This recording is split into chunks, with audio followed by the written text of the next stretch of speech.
नमस्कार, आप देख रहे हैं कैपिटल टीवी की स्पेशल स्टोरी। मैं हूं परवीन शेख। छत्तीसगढ़ शराब घोटाले में चौंकाने वाला खुलासा हुआ है। ईडी ने आबकारी अधिकारियों से पूछताछ की, जिसमें पूर्व सीएम भूपेश बघेल के खिलाफ शिकंजा कसता दिख रहा है।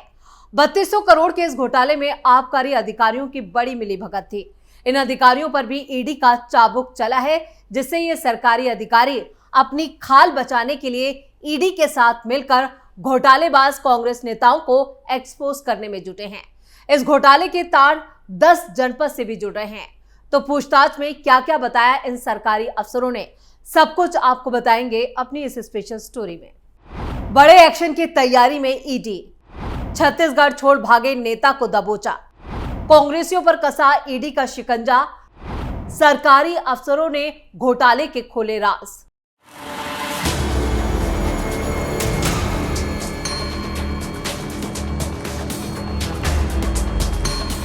छत्तीसगढ़ के 3200 करोड़ रुपए के शराब घोटाले में एनफोर्समेंट डायरेक्टरेट यानी ईडी ने अब घोटाले में शामिल आबकारी अधिकारियों को समन भेजकर तलब किया, जिसके बाद इस मामले में बड़े एक्शन की तैयारी तेज हो चुकी है। पिछले कई दिनों से अधिकारी ईडी दफ्तर आकर अपने बयान दर्ज करा रहे हैं। इनमें वो सभी अधिकारी शामिल हैं जिन्हें सुप्रीम कोर्ट से जमानत मिल चुकी है। सुप्रीम कोर्ट ने शराब घोटाले के मुख्य चालान पेश करने के लिए ईडी और EWACB को 3 और 2 महीने का वक्त दिया है। यानी 3 जांच एजेंसियां और तीनों को अलग अलग वक्त दिया गया है कि इस पर चालान पेश किया जाए। ईडी जिन अधिकारियों से पूछताछ कर रही है, उनमें करीब 30 आबकारी अधिकारी शामिल है। बताया जा रहा है कि आशीष श्रीवास्तव का नाम बाद में इस लिस्ट में जोड़ा गया है। शराब घोटाले में EOW और ACB ने कोर्ट में चालान पेश करने के बाद ही राज्य सरकार ने 22 आबकारी अधिकारियों को सस्पेंड किया था, जिनमें से 7 अधिकारी रिटायर हो चुके हैं। आरोप है कि इन 22 अधिकारियों ने कमीशन के रूप में 88 करोड़ रुपए से ज्यादा की रकम ली थी। ये सभी आबकारी अधिकारी जमानत पर बाहर है। सुप्रीम कोर्ट से इन अधिकारियों को जमानत मिल चुकी है, लेकिन एक बार फिर अब ईडी ने समन जारी करके इन्हें दफ्तर बुलाया और इनसे पूछताछ की जा रही है। ईडी ने जिन अधिकारियों को समन भेजा, उनमें आबकारी उपायुक्त अनिमेश नेताम, अरविंद कुमार पाटले, नीतू नौतानी, नौहर सिंह ठाकुर, विजय सेन शर्मा और सहायक आयुक्त प्रमोद कुमार नेताम, विकास कुमार गोस्वामी, नवीन प्रताप सिंह तोमर, राजेश जायसवाल, मंजू श्री कसेर और दिनकर वासनिक, आशीष वासनिक, सौरभ बख्शी, प्रकाश पाल, रामकृष्ण मिश्रा, आलेख राम सिदार और सोनल नेताम के नाम शामिल हैं। इसके अलावा जिला आबकारी अधिकारियों में मोहित कुमार जायसवाल, गरीब पाल सिंह दर्दी, इकबाल अहमद खान और जनार्दन सिंह कौरव और नितिन कुमार खंडूजा। इसके अलावा रिटायर हो चुके अधिकारी AK Singh, JR Mandavi, GS नरूटी और देवलाल वैद्य, AK अनंत, वेदराम लहरे और LL ध्रुव को भी समन जारी किया गया है। अब ये सभी अधिकारी अपनी खाल बचाने के लिए ईडी को सब कुछ सच सच बता रहे हैं कि किसके कहने पर इन लोगों ने सरकारी खजाने को चूना लगाया। वहीं कांग्रेस के नेताओं के खिलाफ भी बड़ी फाइल तैयार की जा चुकी है। खबरों की माने तो भूपेश बघेल के बेटे चैतन्य बघेल को अभी लंबा वक्त जेल में ही काटना होगा। वहीं पूर्व सीएम भूपेश बघेल का भी जेल का टिकट कटने वाला है। तो ईडी के इस एक्शन से छत्तीसगढ़ में सियासी गहमागहमी भी तेज हो गई है। एक तरफ बीजेपी कांग्रेस पर घोटालों को लेकर कई आरोप लगा रही है, तो दूसरी तरफ कांग्रेस इसे राजनीति से प्रेरित बता रही है। कांग्रेस नेताओं का साफ तौर पर कहना है कि बीजेपी बदले की राजनीति से ईडी को उनके पीछे लगा रही है। कई ऐसे कांग्रेसी नेता हैं जो छत्तीसगढ़ छोड़ने की फिराक में थे, लेकिन ईडी ने इन लोगों को दबोच लिया। आपको बता दें कि ऊपर से नीचे तक कांग्रेस के कई नेता इस घोटाले में शामिल है। बताया ये सिर्फ 3200 करोड़ रुपए का घोटाला है, लेकिन जिस तरह से मनी ट्रेल सामने आई है, उसके बाद हजारों करोड़ का चूना सरकारी खजाने को लगाया गया है। राजस्व को भारी नुकसान हुआ है और ईडी, ACB और EOW अपनी जो फाइल तैयार कर रही है, उसमें कई सनसनीखेज खुलासे भी हो रहे हैं। ईडी की डायरी ने उगले बड़े राज। ईडी ने छत्तीसगढ़ के शराब घोटाले की जांच में भी बड़े खुलासे किए हैं। ईडी ने 15 सितंबर को ही रायपुर की विशेष अदालत में 9000 पन्नों की चार्जशीट दाखिल की थी, जिसमें पूर्व मुख्यमंत्री भूपेश बघेल के बेटे चैतन्य बघेल समेत कई बड़े नेताओं, अधिकारियों और कारोबारियों के नेटवर्क पर गंभीर आरोप लगाए गए। चार्जशीट के मुताबिक इस घोटाले को बिग बॉस ग्रुप नाम से व्हाट्सएप पर चलाया जा रहा था। इस खुलासे से छत्तीसगढ़ में हड़कंप मचा है। ग्रुप में शराब कारोबारियों से लेकर सरकारी अफसर और राजनीतिक रूप से प्रभावशाली लोग इस ग्रुप में शामिल थे।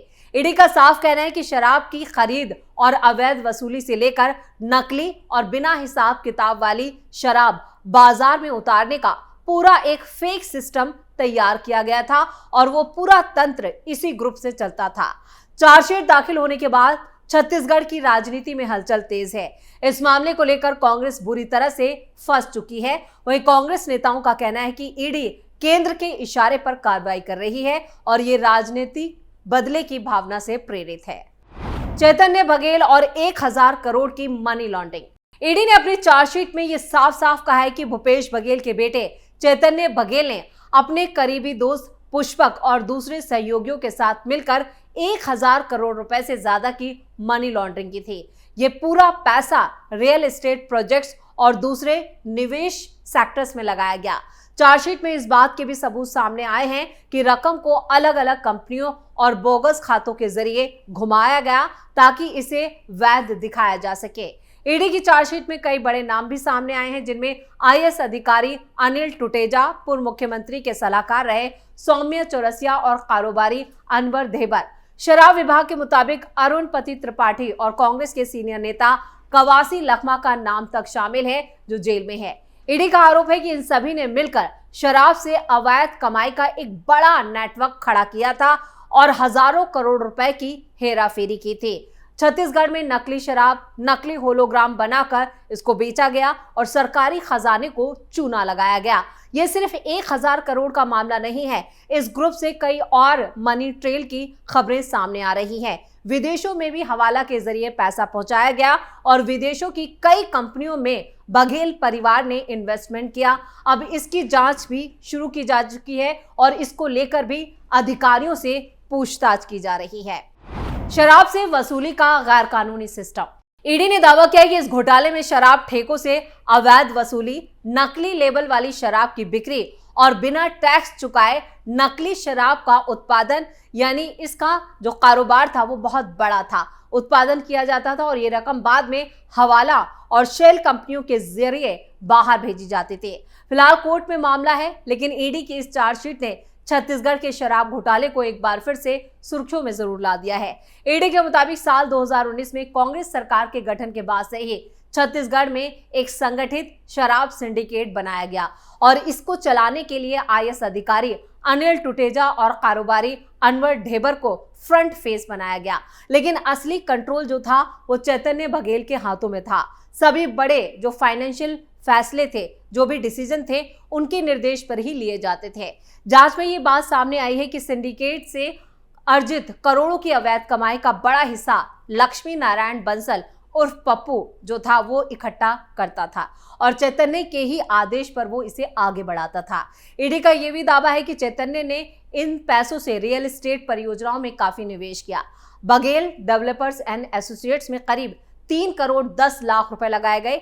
ईडी ने यह भी जानकारी दी है कि नकदी को समान कोड वर्ड से बुलाया जाता था।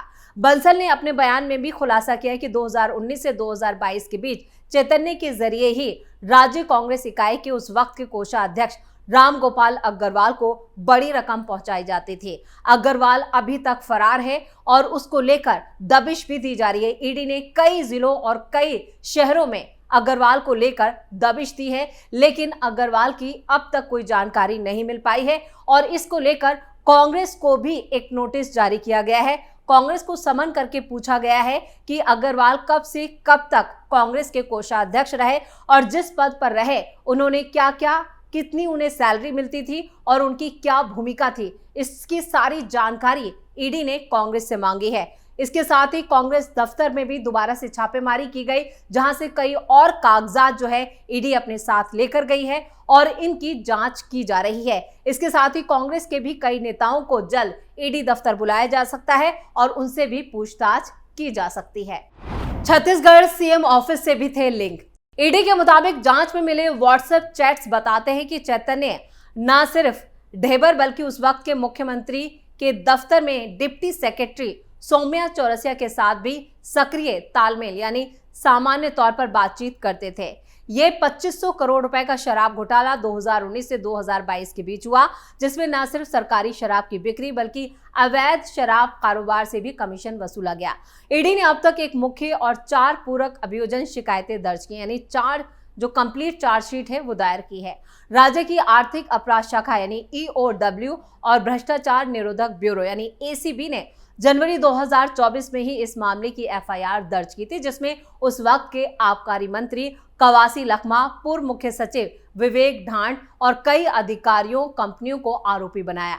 ईडी का आरोप है कि ये पूरा घोटाला अधिकारियों और उस वक्त सत्ता पर काबिज कांग्रेस पार्टी की नेताओं की मिली भगत से अंजाम दिया गया, जिससे राज्य के खजानों को भारी नुकसान पहुंचा और इसे निजी लाभार्थियों की जेब भरी गई। यानी कांग्रेस पार्टी के नेता, अधिकारी सबके सब इस पूरे घोटाले में शामिल थे, जिसकी एक एक कड़ी अब जोड़ी जा रही है। और जो ईडी की चार्जशीट है उसमें कांग्रेस नेताओं के साथ साथ मुख्यमंत्री, उस वक्त के मुख्यमंत्री भूपेश बघेल, वो भी फंसते हुए नजर आ चुके हैं।